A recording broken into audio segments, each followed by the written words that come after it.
আজকের ব্লগটা একটু অন্যরকম। দেখো, আজকে রবীন্দ্রসঙ্গীত, আর আজ 25শে বৈশাখ 164তম জন্মবার্ষিকী উপলক্ষে কবিগুরু রবীন্দ্রনাথ ঠাকুরকে সনম্য প্রণাম জানিয়ে আজকের ব্লগটি শুরু করছি। আর আমাদের পাড়ার থেকেই বেরিয়ে পড়েছে প্রভাত ফেরিতে।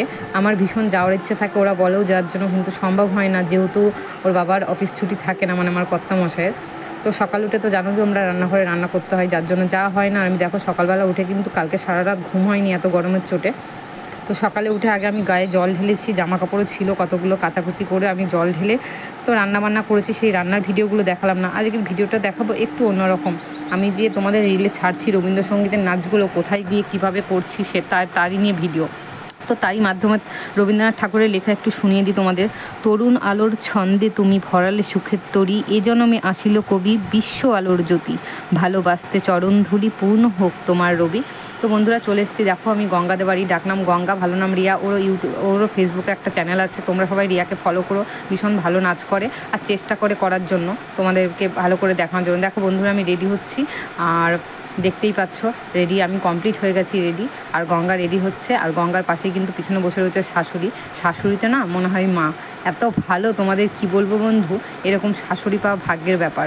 ওকে ভীষণ সাপোর্ট করে, ভীষণ মানে মেয়ের মতন যত্ন করে। সত্যি আমার কপালে হয়তো এরকম নেই, কিন্তু ওর কপালে সেটা জুটেছে। সবার ভাগ্য তো সবসময় সমান হয় না। দেখো আমরা রেডি হয়ে বেরিয়ে পড়েছি, আর কোথায় আমরা রিল বানাতে যাই সেটা তোমাদের দেখানোর জন্যই আমি ভিডিওটা আজকে করা।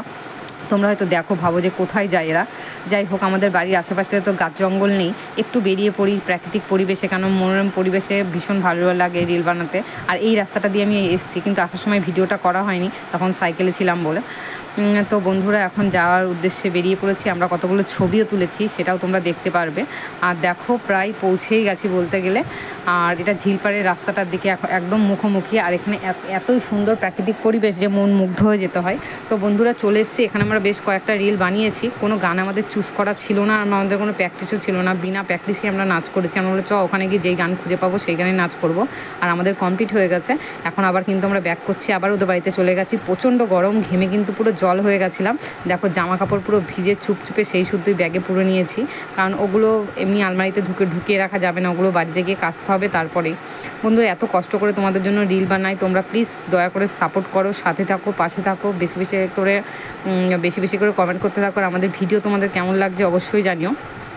আর দেখো বন্ধুরা আমি ওদের বাড়ির থেকে বেরিয়ে পড়েছি, আর রাস্তায় সাজুগুজু অবস্থা আমার মেয়েও ছিল সাথে। দেখো কয়েকটা ছবিও তুলে নিয়েছি, সেটা দেখাবো না, কখনো তো হয় না। তো বন্ধুরা আজকের ব্লগটা এটাই ছিল।